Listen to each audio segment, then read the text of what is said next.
Halo semua, balik lagi di Sumur Gadget. Sebelumnya gue mau ngucapin minal aidin wal faizin, mohon maaf lahir dan batin. Dan ya, di waktu libur lebaran ini gue mau kasih ke kalian full review dari iPad Air 5 yang ada di tangan gue nih, yang gue udah pakai kira-kira kurang lebih 2 mingguan kali ya. Yaudah gak usah lama-lama lagi, yuk kita bahas. Kalau ngomongin soal desain, iPad Air 5 ini tuh punya desain yang tipis banget dan overall udah pakai desain kekiniannya Apple, yaitu untuk bezel semuanya itu dibuat flat kayak gini. Lalu pilihan warnanya juga sebenarnya lumayan fresh, ada biru, ungu, dan pink juga loh. Tapi buat gue pribadi, gue lebih suka warna space gray-nya ini karena kelihatan tuh lebih elegan gitu dan keren aja gitu. Tapi entah kenapa sejak pertama kali warna space gray-nya Apple itu keluar, Apple tuh nggak pernah konsisten gitu. Kadang warna space gray-nya lebih gelap, kadang warnanya juga lebih terang. Kalau gue pribadi, gue jujur lebih suka warna space gray-nya itu dibuat agak lebih gelap gitu. Untuk iPad Air 5 ini tuh ada dua versi ya, versi Wi-Fi only dan versi Wi-Fi plus selular. Dan ini adalah iPad pertama yang udah support 5G juga. Saran gue kalau misalkan kalian emang sering pakai iPad ini di luar rumah dan jauh dari Wi-Fi, mending kalian beli yang versi Wi-Fi plus selular aja. Jadi kalian bisa stay online dimanapun kalian berada. Tapi kalau mau hemat budget juga sebenarnya kalian bisa beli yang versi Wi-Fi only sih. Nanti kalau misalkan di luar rumah ya kalian tinggal tethering aja lewat HP kalian. Kalau kita cek harganya di Tokopedia, sebenarnya kalau kalian beli yang versi Wi-Fi only, kalian bisa beli yang garansi internasional aja. Karena harganya itu lumayan jauh dengan yang versi resmi di Indonesia. Untuk garansi internasional itu udah di 7 jutaan dengan storage di 64 GB. Nah, gimana soal garansinya nih kalau internasional? Mau unit internasional atau resmi Indonesia, kalian tetap bisa klaim di Mitra Care kok. Jadi harusnya sih ya aman-aman aja. Overall setelah kurang lebih 2 mingguan gue pakai iPad Air 5 ini, gue nggak kecewa sih dengan layarnya yang masih pakai refresh rate di 60Hz. Karena buat pemakaian gue sehari-hari ini tuh cukup loh. Kecuali kalau kalian emang seorang yang berprofesi sebagai profesional ilustrator yang kerjanya setiap hari gambar, ya mending langsung gas aja ke seri iPad Pro-nya. Karena perbedaan 60Hz dan 120Hz itu ketika dipakai gambar itu lumayan agak berasa gitu bedanya. Tapi kalau buat kalian yang seharinya kayak multimedia, editing foto, video, atau main game, layar 10,9 inch dengan panel liquid retina IPS LCD ini tuh udah oke banget. Akurasi warnanya pun udah nggak perlu dipertanyakan lagi. Ini udah nyaman banget untuk kalian yang mau editing foto ataupun video. Ketika dipakai untuk streaming Netflix, iPad Air 5 ini juga udah support konten Dolby Vision juga. Lalu juga untuk resolusinya yang di 1640 x 2360 dari layar ini juga tetap bisa menghasilkan gambar yang tajam kok. Dan yang gue suka juga untuk suara speaker di iPad Air 5 ini udah bagus banget. Biarpun dia belum pakai quad speaker kayak iPad Pro ya. Suara detailnya oke, bassnya pun juga bagus. Ya ciri khas Apple lah yang selalu bagus kalau dalam soal urusan speaker. Nih, gue kasih contoh untuk suara dari speakernya.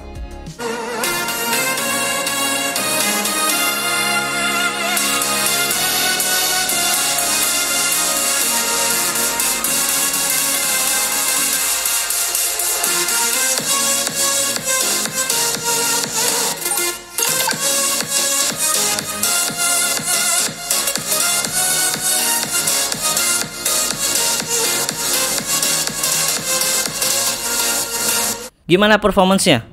Jelas, sampai detik ini chipset M1 adalah salah satu chipset andalnya Apple yang dikenal dengan performanya yang kenceng dan adem pula.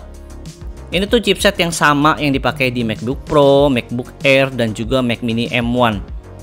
Dengan chipset M1 ini kalian tuh bisa bebas bermultitasking karena RAM-nya itu dikasih juga lumayan gede, yaitu di 8 GB. 2 kali lebih besar ketimbang iPad Air generasi sebelumnya, yaitu generasi keempat. Untuk hasil benchmarknya di Geekbench 6, iPad Air 5 ini bisa dapat skor untuk single core di 2259 dan multi core di 8202.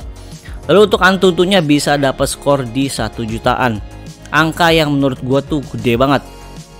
Dengan performa yang segini bosnya, main game sekelas Genshin Impact rata kanan ini tuh enteng banget. Nggak ada frame drop sama sekali, dan ya karena pakai chipset M1, iPad Air 5 ini juga udah support fitur Stage Manager. Jadi kalian bisa buka beberapa program dalam satu screen, dan ini tuh fitur yang gue suka banget karena ini tuh ngebantu banget untuk kita bermultitasking. Next yang mau gue bahas selanjutnya adalah soal produktivitas di iPad Air 5 ini. Jadi alasan utama gue beli iPad Air 5 ini adalah karena gue tuh mau pindahin beberapa pekerjaan gue itu ke iPad, seperti buat script, editing video short, lalu buat thumbnail juga untuk YouTube. Dan yang pasti juga seperti biasa gue akan bahas tentang update-update terkini soal iPad OS atau tips and triknya juga. Nah, gue mau kasih tahu ke kalian beberapa software yang gue pakai untuk kegiatan gue sehari-hari. Ini versi gue ya. Yang pertama, untuk nulis script gue pakai software dari WPS Office. Kenapa gue pakai WPS? Karena gue bisa dengan mudah gitu untuk pindah-pindah device. Gue install di laptop, di PC, dan juga di HP. Jadi kalau misalkan gue mau nulis script dimanapun dan di device apapun, gue tetap bisa synchronize. Sebenarnya bisa sih pakai Microsoft Office 365, tapi untuk biaya berlangganannya menurut gue cukup mahal ya untuk kebutuhan gue yang cuma nulis script aja. Ada alternatif lain kayak misalkan pakai Google Doc, itu juga bisa, cuman gue malas aja karena gue mesti masuk ke webnya. Kalau di PC gitu dia nggak ada aplikasi tambahan, jadi menurut gue pakai WPS Office ini ya jalan terbaik sih. Selanjutnya, software yang gue pakai untuk editing video yaitu DaVinci Resolve. Di sini biasanya gue edit untuk video short yang gue upload di Reels, TikTok, atau YouTube Shorts. Editing video dengan DaVinci Resolve tuh enaknya dia bisa support untuk penyimpanan eksternal. Jadi kalian bisa pakai hard disk eksternal, SSD eksternal, atau SD card kamera kalian untuk masukin footage-nya. Nah, saran gue kalian harus punya yang namanya USB-C hub untuk koneksiin storage kalian ke iPad Air 5 ini. Nah, kebetulan di sini gue dikirimin USB-C hub 4-in-1 dari Mills Technologies. Untuk portnya lumayan lengkap ya, dari sebelah kiri ada USB-C untuk ngecas, ada USB 3, USB 2, dan juga port HDMI untuk colokin ke monitor eksternal.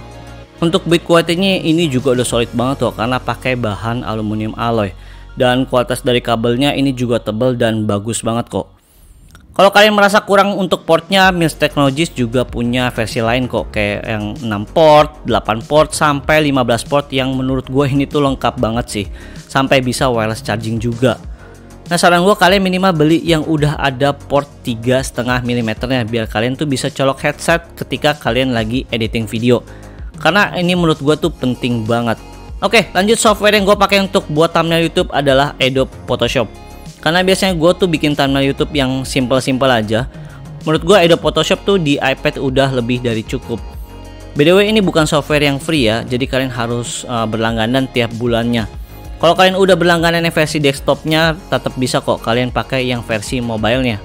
Sekarang gue mau bahas soal kamera. Untuk kamera belakang iPad Air 5 ini hanya pakai single kamera, yaitu di 12 MP f1.8 dual pixel PDAF. Untuk hasil di keadaan cahaya yang cukup sih bagus ya. Untuk merekam video juga oke, dan bisa ngerekam sampai di resolusi 4K 60 fps.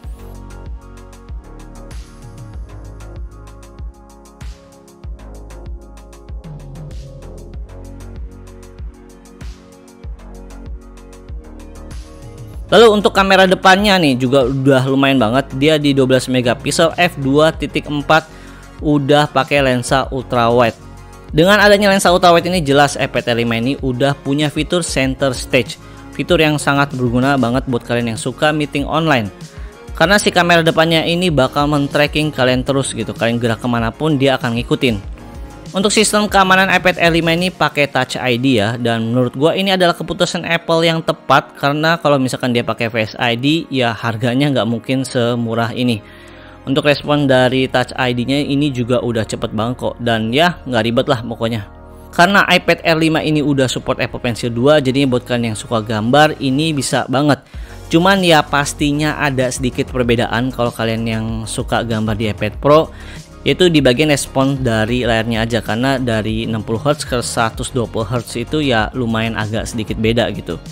Lanjut ke konsumsi daya baterai. Untuk iPad Air 5 ini punya baterai sebesar 28,6 Wh, dan di penggunaan harian gua pakai iPad Air 5 ini bisa bertahan sampai 2 hari loh. Jadi gua ngecas ya 2 hari sekali. Ini menurut gua udah lumayan irit banget, apalagi kalau misalnya kalian yang pakai cuman ringan-ringan aja pasti bakal lebih awet lagi baterainya. Sekarang gue mau bahas soal storage. Untuk iPad Air 5 ini tuh nggak ada varian yang 128GB, adanya hanya 64GB dan langsung lompat ke 256GB. Banyak yang nanya nih, apakah dengan 64GB cukup untuk kebutuhan sehari-hari kayak main game atau editing video? Sebenarnya menurut gue tuh tergantung ya. Kalau kalian emang fokus main game, gue rasa 64 GB itu kurang banget loh. Genshin Impact aja tuh sampai 20-an GB untuk size dari gamenya aja. Jadi kalau misalnya kalian emang fokus main game, saran gue kalian mending langsung beli yang 256 GB aja. Tapi kalau ngomongin soal produktivitas, 64 GB menurut gue cukup ya.